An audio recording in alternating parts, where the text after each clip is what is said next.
Hay palabras que no revelan su sentido final en el momento en que fueron pronunciadas. Palabras que se van hinchando como las nubes, pof, pof, pof, a lo lejos, lejos de aquellos que la escucharon y a veces también de quienes las pronunciaron. Lejos se siguen cargando mientras la vida sigue y las personas pasan. Y otras palabras también pasan. Palabras que a lo mejor se completan y revientan apenas salen de las bocas porque no tenían más misterio que la suma de sus letras. Uf. Se deshacen en los oídos, desaparecen como las espumas del mar, mientras esas otras, las invisibles, las gigantescas, las que creíamos que no tenían más misterio que las sumas de sus letras, han seguido creciendo hasta que ya no pueden más y entonces caen como un vendaval sobre la memoria, reventando el tiempo. ¡Ay, Andrés Montero, que escribe bonito! Eso es parte del bellísimo nuevo libro, El año en que hablamos del mar, de Andrés Montero. Aquello entrevistado, creo que por casi todos sus libros, creo que por Tony ninguno no te entrevisté. Por Tony ninguno parece que no, pero los demás por todos los seguro demás, que sí. Y claro, qué bonito que tenemos la oportunidad de tenerlo acá para hablar del año en que hablamos con el mar, que tiene el lanzamiento, que tengo la invitación al lanzamiento para el martes 9 de abril, para que desde ya se agenden en Cine CCC, que está en Raulí 571 en Santiago Centro, Raulí 571 en Santiago Centro, y lo van a presentar la escritora María José Ferrada y nuestro amigo común, el cantautor Nano Stern. Así es. ¿Cómo estás, Andrés? Bien, muchas gracias por invitarme, Antonella. Contento porque es la primera vez que voy a hablar en público del libro y dije, qué suerte que es con la Antonella. Sí, pero el libro está recién, a mí me llegó la semana pasada. Sí, salió del horno. Salió del horno y yo lo puse en el top de mi lista de lecturas porque Muchas ya lo hemos hablado. Yo soy muy, muy fan de Andrés. Se lo he dicho a él, lo he dicho en la entrevista. Para mí es de los mejores escritores chilenos contemporáneos y probablemente parte de mi entusiasmo con tu literatura tiene que ver con tu entusiasmo por el relato. Ajá. Y eso está en este libro de manera muy potente. Solo para hacer el resumen, el año en que hablamos con el mar es Isla Mocha, ni más ni menos. ¿Sí? Nunca lo dices, pero es Isla Mocha. No está dicho, pero... Entonces es una isla donde hay este par de gemelos que uno de ellos salió de la isla hace 50 años, ahora tienen 70. Y a través del regreso de uno de ellos vamos conociendo la historia de ellos y de la isla, y este que regresó, que pensaba estar un par de días, se tiene que quedar porque afuera anda el bicho. El bicho De la pandemia, y en esos meses que se tiene que quedar ahí empieza entonces a recordar, y es muy lindo el libro porque está escrito en plural. Quienes cuentan son los habitantes de la isla, ¿no? Uh-huh. Y primero quería preguntarte por ese nosotros. Ajá. Que es el que habla, excepto un pedazo del libro que leemos en el diario de Jerónimo. Bueno, tiene varias razones. Primero, en cada libro uno se trata de desafiar un poco, que no sea igual al libro anterior. Y yo estaba justamente haciendo este libro, o lo empecé a escribir mientras hacía un máster en escritura en Barcelona, y quería hacer algo que no me fuera tan fácil, ¿no? Y entonces, desde ahí viene la idea de elegir un nosotros, una primera persona al plural, como narrador, que no es tan común. Se puede encontrar en un par de libros. Yo hacia la rápida me acuerdo del Fantasista de Rivière Letelier, de este libro de Agatha Christophe, ay, se me fue el nombre, pero que son unos gemelos que van hablando en un plural también, pero no es tan común, no es una voz, un narrador muy común. Y fundamentalmente tiene que ver con que yo quería que contara la historia los isleños, por lo que a mí me importa la comunidad, por el relato y por todas muchas cosas que hemos hablado y que podemos hablar ahora también. Pero también tiene que ver, me he dado cuenta con el tiempo, con que yo empecé a escribir este libro mientras estaba empezando a trabajar la convención. Y en la convención, la primera, ¿no? Uh-huh. Al principio al menos había una idea de nosotros y nosotras bien fuerte. Sí. Incluso finalmente el borrador que se presentó decía nosotras y nosotros, el pueblo de Chile. Y este libro tiene mucho de, si bien no está explícito, excepto una pequeña parte, el estallido y la convención y lo que viene después, sí está muy presente mientras yo escribía. Yo estaba muy atento a lo que estaba pasando y tenía mucha esperanza también. Como muchas personas. Entonces creo que ese primera persona del plural también tiene que ver con eso, con la posibilidad de encontrarnos a contar juntos una historia, que es lo que hacen en el libro, pero también es lo que se trató de hacer. en la convención, pienso yo. Vamos a encontrarnos y escribir juntos una historia. Que si bien su resultado a mí me sigue entristeciendo, yo sigo pensando que ese era el camino. No resultó, pero ese era el camino. No resultó todavía. Aún. Y quedó ahí, ¿no? Solo para que ustedes puedan hacerse una idea, les voy a leer un pedacito donde se ve ese nosotros. Dice, es preciso notar que en este punto se armó una discusión entre las mujeres y los hombres de pronto separados físicamente en la taberna. A este lado nosotras, a este lado nosotros. A las mujeres nos pareció que los hombres querían echar un manto de duda sobre la responsabilidad de Pedro, que tal vez había hasta forzado a la pobre chica a acostarse con él, y nos negamos a ser parte de esa estafa. Los hombres alegamos que las mujeres son las únicas que pueden saber con total seguridad si son o no son madres de un crío, y que todo el mundo es inocente hasta que se pruebe lo contrario. Nos pasamos 2 horas discutiendo hasta que logramos acordar, gracias a la intervención de la señora Nancy, que Pedro era casi con total seguridad el responsable del embarazo de la Tomasa. Nosotras mujeres, nosotros hombres, y hay una parte donde se arma una fiesta y hay un grupo de nosotros que está arriba armando la fiesta y otro de nosotros que están bajando, y nosotros empiezan a llegar de a poco, hoy son 8 y después son 15 y después son 20. Es de verdad muy bonito ese ejercicio del nosotros, y como cuenta Andrés, ellos empiezan a decir, a ver, ordenemos esta historia, ¿qué fue lo que pasó entre estos gemelos? Claro. Y empiezan a armar coralmente ese trabajo. Luego hay varias cosas que aparecen ahí en ese armado coral. Aquí yo leí una cosa que tenía que ver con género, ¿no? Con la historia de la isla, con la historia de la familia, con el poder, pero también hablemos del ejercicio de recordar, que es lo que hacen, ¿no? Recordar para armar una oralidad y ser conscientes, lo dices en el libro en algún momento, que una vez que esto queda escrito, queda escrito. Claro, y se hace como una versión. Y están súper preocupados los isleños, que están reconstruyendo la historia de la familia Garcés, que vendría a ser como una familia Buendía, digamos, de la isla. Y están súper preocupados al principio están nerviosos cuando reconstruyen y cuando recuerdan, porque dicen, si recordamos mal esto va a quedar fijado para siempre. Y después dicen, bueno, igual una historia solo existe en la forma en que se cuenta, entonces si nos ponemos muy nerviosos no va a haber ninguna historia. Claro, tiene que ver también con ese ejercicio que hacemos en la familia, en los grupos de amigos, en las comunidades en general, de llevar la mente atrás para un poco al final saber de dónde venimos y qué historias nos habitan y nos construyen. Entonces, yo soy muy de eso, o sea, yo prácticamente toda la semana le voy a preguntar a mi papá y a mi mamá, oye, eso de que el abuelo era... Entonces me empiezan a contar y a reconstruir, después vienen los tíos y les pregunto... Curiosamente, y dando un ejemplo, yo le empecé a preguntar a mi papá por dónde había nacido mi abuela, pero por otra razón, y me explicó que había nacido en la Isla Mocha. Que yo, este libro ya estaba avanzado, o sea, no tenía nada que ver, no era que yo lo escribí por eso. Y empezaron a aparecer cosas sobre la Isla Mocha que yo finalmente utilicé en el libro y que venían de este ejercicio como de preguntar, de recordar y de reconstruir. Acá en el libro aparece también como una metáfora una casa. Hay una casona que estaba destruida por el tiempo y que se está reconstruyendo. Y que es en el fondo como reconstruir una historia. Que si uno lo mira como a nivel de las comunidades, de los pueblos, de las naciones, a veces creemos como que somos los primeros que habitan el país, la nación, la comunidad, el barrio. Y se nos olvida que ya ha pasado mucho pie, ha caminado estas tierras, y que si no reconstruimos esa historia, corremos el riesgo en el fondo, creer que estamos construyendo una ciudad sobre algo plano que no tiene nada abajo, y entonces que se caiga esa ciudad, porque no sabemos los terremotos que están abajo, las cosas que se están moviendo.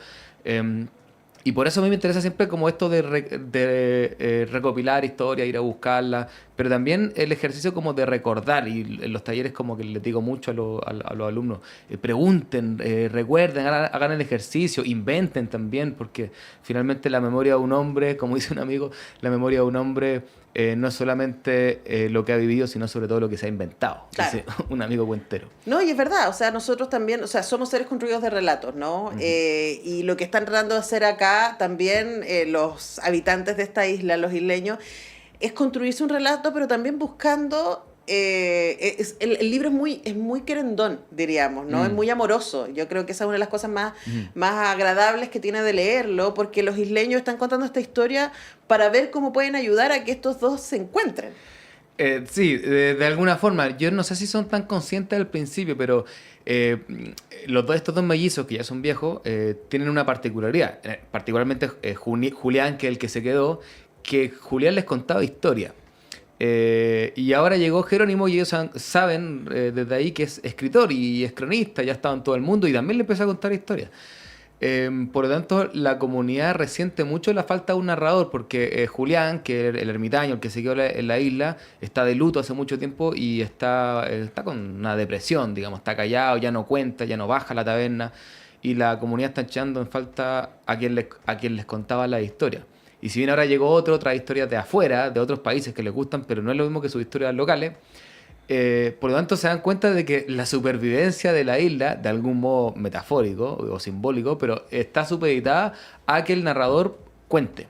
O digamos que desde otro lugar sobrevivimos en la medida en que tenemos historias que contarnos. Entonces ellos, como no tienen narradores a la mano, porque están preocupados de otras cosas, empiezan a contar ellos y se hacen narradores.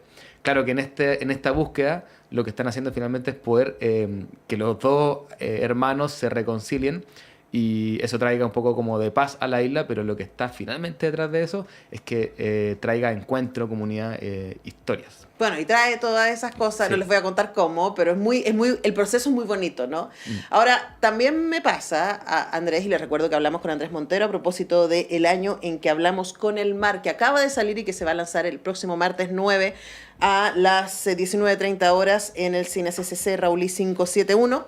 Es que, claro, yo he conversado contigo y con Nicole Castillo, que están ustedes a cargo de Casa Contada, que es esta academia, esta escuela de narración oral, que organizan ciertos encuentros de narración oral. Además, ustedes tienen esta serie tan bonita de ir por la zona. En esta primera temporada solo hicieron la zona central del país. Más central, claro. Que lo pueden ver ahí en el canal de Televisión Nacional online. Pueden buscar ahí Cuenteros en Ruta. Y es tan evidente que todo eso está aquí en el libro, ¿no? Sí. Que el ejercicio de no solamente de contar, sino sobre todo de escuchar está aquí en el libro. Y quería preguntarte porque ustedes vienen hace mucho rato investigando eso, pero yo creo que más que en cualquier otro libro aparece esa idea de comunidad contada. Yo también creo lo mismo. Claro, alguien me preguntaba la otra vez como de dónde sale el libro, como bueno, como la típica pregunta de dónde viene. Entonces, yo no lo tengo tan claro. Me pasa lo mismo con La muerte viene estilando que en mi libro anterior. No sabría decirlo concretamente, pero lo que sí creo es que o la explicación que me he dado es que llevo muchos años removiendo la tierra, ¿no? Así como con el asadón, pegándole, porque algún día voy a tener que sembrar. Entonces, como pegándole a la tierra, como a ver qué sale, ¿no? Sin mucha conciencia, quizás, de que eso podría eventualmente dar una cosecha de algo. Y entonces después de, digamos, no sé, desde los 17 años más o menos, yo me siento como conscientemente preguntando, buscando, viajando. Entonces, claro, yo tengo 34, son 17 años después, está empezando como a dar unos frutos este remover la tierra que aparecen involuntariamente a veces en los libros.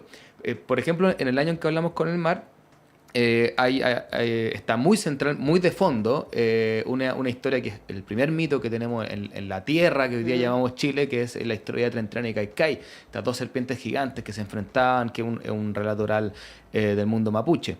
Y entonces, claro, yo no pensé en esa historia cuando empecé a escribir el libro, pero apenas escribí las primeras páginas y aparecieron los personajes, dije, esto es Trentrán y Caicay. Claro. Entonces, que el huevo o la gallina, ¿no? O sea, esto yo lo pensé porque tengo muy presente, obviamente, ese relato, que se me aparece siempre, digamos, o cuando aparece la historia de los mellizos me doy cuenta que este mito habla de lo mismo.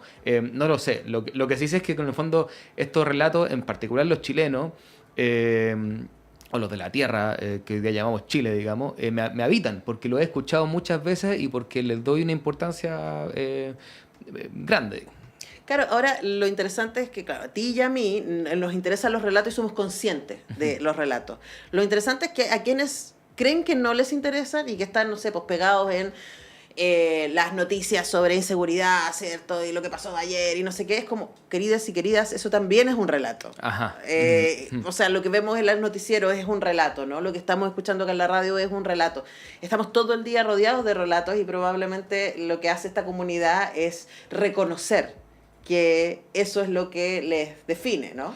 Claro, y también pienso, en el libro se dice, no me lo sé de memoria, pero hay una parte donde ellos en el fondo tienen que decidir qué parte de la historia de los Garcés van a contar. O sea, ¿van para atrás hasta los bisabuelos y bisabuelos o de dónde van a empezar?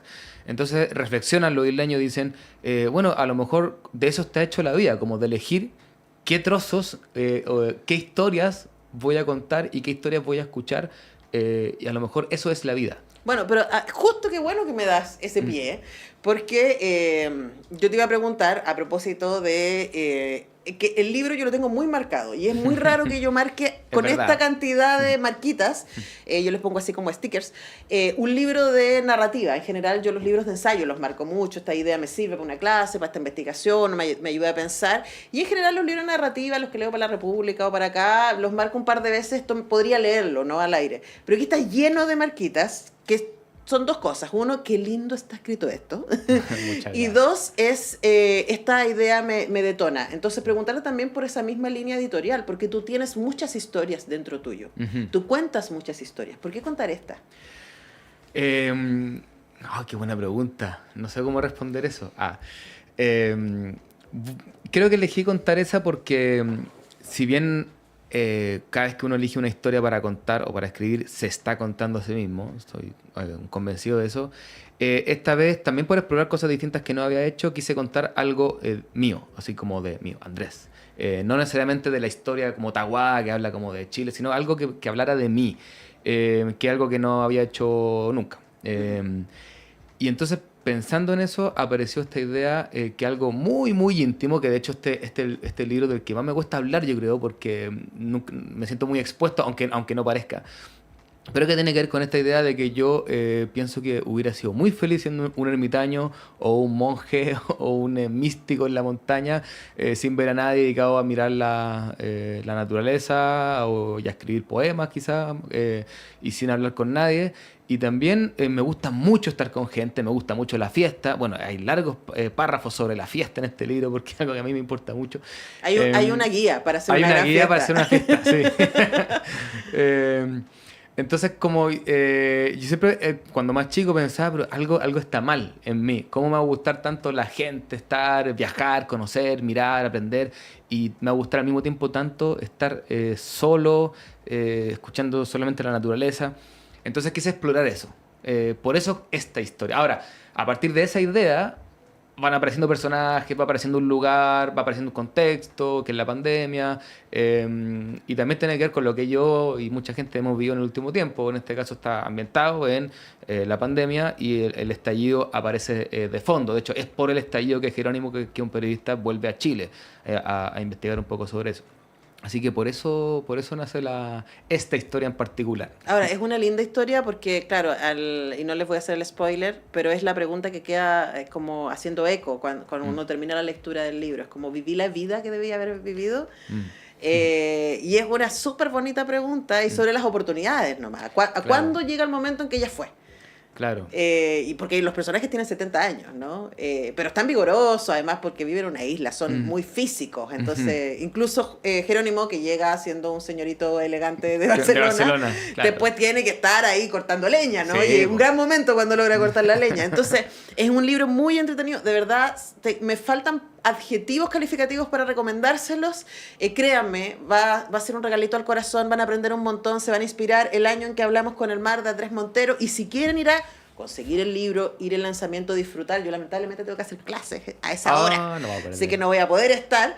Martes 9 de abril, en el cine CCC, Raulí 571, Santiago Centro, 19:30 horas. La escritora María José Ferrada y el cantautor Nano Stern van a estar presentando este libro, así que no se lo pierdan, la primera de muchas presentaciones, así que esto va a ser muy especial. Consíganse el libro de La Pollera. Además, Andrés Montero, qué placer. Sí, y además una cosa que no apareció en la invitación porque es un poco sorpresa, así que una primicia, junto a Nicole, que somos la compañía de la Matrioska, que nos dedicamos a contar cuentos, vamos a contar un pedacito de la novela, unos 15 minutos de la novela, narrado oralmente. Vamos a ver cómo resulta. ¡Ay, qué bonito! Que lata que me lo voy a perder. Pero ustedes que pueden ir, vayan. Nosotros tenemos que dejar el programa. Yo vuelvo a las 5 a hacer Radiópolis. Vamos a estar conversando con